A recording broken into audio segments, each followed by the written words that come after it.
السلام علیکم ورحمۃ اللہ وبرکاتہ۔ ناظرین، آج ہم ایک نئی ویب سیریز سٹارٹ کرنے جا رہے ہیں جس کا تعلق محرم شریف سے ہے۔ محرم شریف اسلامی سال کا پہلا منتھ ہے۔ یہ بھی ایک عجیب اتفاق ہے کہ آخری مہینہ بھی قربانی کا یعنی ذوالحجۃ الحرام کا، جس میں سیدنا ابراہیم علیہ الصلاۃ والسلام کا اپنے بیٹے کو قربانی کے لیے پیش کرنا، پھر اس کی جگہ دمبا ذبح ہونا اور اس کی یاد میں ہر سال تمام مسلمان قربانی کرتے ہیں۔ پھر 18 ذوالحجہ مسلمانوں کے تیسرے خلیفہ عثمان غنی رضی اللہ تعالیٰ عنہ کی انتہائی مظلومانہ شہادت، اور پہلی محرم مسلمانوں کے دوسرے خلیفہ فاروق اعظم رضی اللہ تعالیٰ عنہ کی شہادت، اور 10 محرم مسلمانوں کے چوتھے خلیفہ مولا علی کرم اللہ تعالیٰ وجہ الکریم کے شہزادے پیارے آقا صلی اللہ تعالیٰ علیہ وسلم کے نواسے امام حسین رضی اللہ تعالیٰ عنہ کا گھر والوں سمیت اسلام کے لیے گھر لوٹانا۔ گویا اسلامی سال کا پہلا مہینہ بھی قربانی اور آخری مہینہ بھی قربانی کا ہے۔ 1400 سال سے زیادہ کا عرصہ گزر گیا، لیکن اس کے باوجود بھی شہادت امام حسین کا ذکر آج بھی زندہ ہے۔ اس کی شہرت اور تذکروں میں آج تک کمی نہیں آئی ہے۔ یہ پھیلتا ہی جا رہا ہے، بڑھتا ہی جا رہا ہے، یہاں تک کہ حسینیت ہر طبقے میں حق اور یزیدیت ہر طبقے میں فتنہ و فساد کی علامت بن گئی ہے، یعنی یہ ایک نشانی بن گئی ہے۔ اہل محبت مسلمان ہر سال محرم الحرام کے مہینے میں مختلف انداز سے اس واقعے کی یاد تازہ کرتے ہیں۔ صحابہ کرام اور اہل بیت سے اپنے اپنے انداز میں محبت کا اظہار کرتے ہیں۔ شہادت امام حسین کا واقعہ ہم ہر سال سنتے ہیں اور ان کی بہادری کے تذکرے بھی کرتے ہیں۔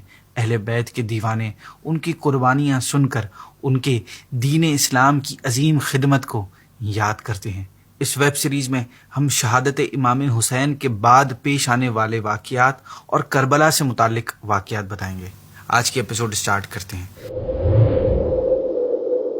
نبی کریم صلی اللہ تعالیٰ علیہ وسلم سے جس کو بھی تھوڑی سی بھی محبت اور نسبت ہو جاتی ہے، اس کی قدر و منزلت یعنی اس کی امپورٹنس بہت زیادہ بڑھ جاتی ہے۔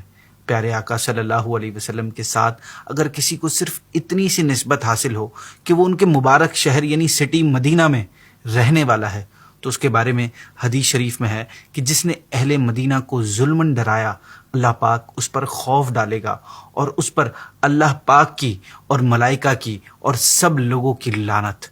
اور ترمذی کی حدیث ہے کہ حضور صلی اللہ تعالیٰ علیہ وسلم نے ارشاد فرمایا کہ جس نے عربوں سے بغض رکھا اس کو میری شفاعت سے حصہ نہیں ملے گا۔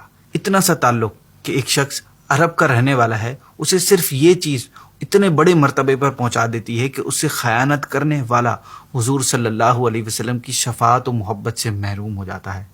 تو جس حسین کو پیارے آقا صلی اللہ علیہ وسلم کا بہت زیادہ قرب ملا، نبی پاک نے ان کی محبت کو اپنی محبت کہا، انہیں اپنا پھول کہا، ان کی شان و قدر و منزلت کس قدر زیادہ ہوگی۔ ایک اور موقع پر نبی پاک صلی اللہ علیہ وسلم نے امام حسن اور امام حسین کا ہاتھ پکڑ کر فرمایا کہ جس شخص نے مجھ سے محبت رکھی اور ان دونوں سے اور ان کے والد اور والدہ سے محبت رکھی، وہ میرے ساتھ جنت میں ہوگا۔ تو اہل بیت کے فضائل بکثرت ہیں، اور یہ بھی انہی آل رسول کی شان ہے کہ باطل کے آگے سر کٹوا دیا لیکن سر جھکایا نہیں۔ امام علی مقام امام حسین رضی اللہ تعالیٰ عنہ کی ذات اب رہتی دنیا تک کے لیے ایک پہچان بن چکی ہے۔ امام علی مقام امام حسین رضی اللہ تعالیٰ عنہ کی شہادت کے بعد بہت سے ڈیفرنٹ اور اسٹرینج واقعات دیکھے گئے۔ ام المؤمنین حضرت ام سلمہ رضی اللہ تعالیٰ عنہ نے فرمایا کہ میں نے نبی کریم صلی اللہ علیہ وسلم کی وفات کے بعد سے آج تک کبھی جنوں یعنی جو جن ہوتے ہیں انہیں غم میں روتا ہوا نہیں سنا تھا، مگر آج سنا تو میں نے جان لیا کہ میرا بیٹا حسین شہید ہو گیا ہے۔ میں نے اپنی خادمہ کو باہر بھیجا کہ معلوم کریں، تو پتہ چلا کہ حضرت امام علی مقام شہید ہو گئے۔ پھر آپ نے امام علی مقام کی شہادت کے غم میں جو جنات تھے انہوں نے جو اشعار بولے تھے آپ نے وہ بتائے، جن کا ترجمہ یہ ہے کہ ہو سکے جتنا رو لے تو اے چشم، کون روئے گا پھر شہیدوں کو، پاس ظالم کے کھینچ کر لائی موت ان بے کسوں غریبوں کو۔ اس ظلم اور سنگ دلی پر زمین کانپ اٹھی، عرش الہی تھر تھرا گیا، زمین و آسمان خون کے آنسو روئے اور جن و انس میں صف ماتم بچھ گئی۔ خاص طور پر اس ظلم و ستم سے اللہ پاک کے رسول صلی اللہ علیہ وسلم کو کتنا رنج پہنچا ہوگا۔ قلب مصطفیٰ کو جو صدمہ ہوا ہوگا وہ اندازہ اور قیاس سے باہر ہے، امیجنیشن سے باہر ہے۔ حضرت سیدنا ابن عباس رضی اللہ عنہ فرماتے ہیں کہ آپ فرماتے ہیں کہ ایک روز میں دوپہر کے وقت خواب میں نبی پاک صلی اللہ علیہ وسلم کی زیارت سے مشرف ہوا۔ میں نے دیکھا کہ آپ کے بال مبارک بکھرے ہوئے اور غبار آلود ہیں، اور آپ کے ہاتھ میں ایک خون کی بھری ہوئی شیشی ہے۔ میں نے عرض کی، میرے ماں باپ آپ پر قربان یا رسول اللہ صلی اللہ علیہ وسلم، یہ کیا ہے؟ آپ نے فرمایا، یہ حسین اور ان کے ساتھیوں کا خون ہے، میں اسے آج صبح سے اٹھا رہا ہوں۔ حضرت ابن عباس رضی اللہ تعالی عنہ فرماتے ہیں کہ میں نے اس تاریخ اور وقت کو یاد رکھا جب امام حسین کی شہادت کی خبر آئی تو معلوم ہوا کہ آپ اسی وقت اور اسی تاریخ کو شہید کیے گئے تھے۔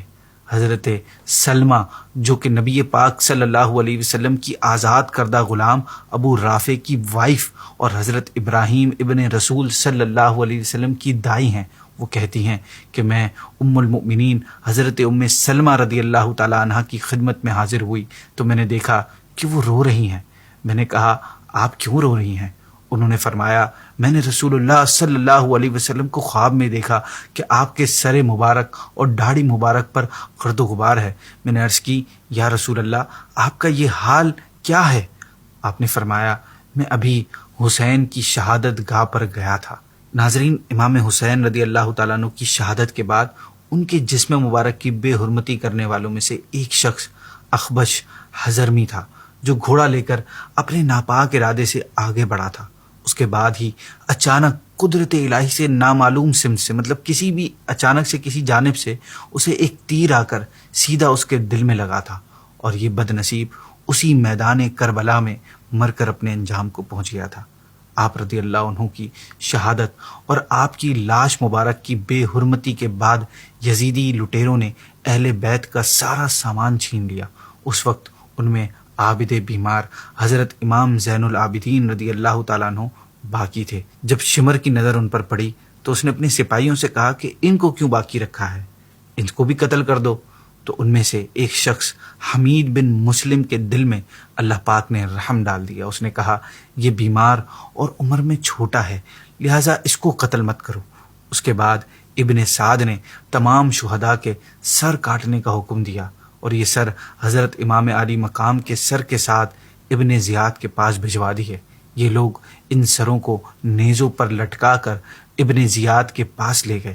خود ابن سعد اس روز کربلا میں رک گیا اور 11 محرم کی صبح اپنی فوج کے تمام مرے ہوئے کو جمع کیا اور ان پر نماز جنازہ پڑھی اور دفن کر دیا، مگر شہداء رائے حق کے جسموں کو ایسے ہی بغیر کفن کے پڑے رہنے دیا۔ بقیہ قافلے والوں کو قیدی بنا کر کوفہ روانہ کر دیا۔ سر وہ ہے جو کٹے اسلام کی خدمت کے لیے، آبرو وہ جو گھمے دین کی عظمت کے لیے، جو کہ آغوش پیمبر میں پھلا پھولا تھا، کربلا میں وہ کٹا دین کی حفاظت کے لیے۔ استقامت پہ فدا ہیں تیرے اے دست حسین، نہ گیا ہاتھ میں بے دین کی بیعت کے لیے۔ جب عمر بن سعد کربلا سے چلا گیا تو قبیلہ بنی اسد کے لوگوں نے آ کر شہداء کی نماز جنازہ پڑھی اور حضرت امام حسین اور ان کے تمام ساتھیوں کے جسموں کو دفن کر دیا۔ ناظرین، امام علی مقام اور دیگر شہداء کے سر مبارک خولی بن یزید اور حمید بن مسلم کے ساتھ ابن زیاد کے پاس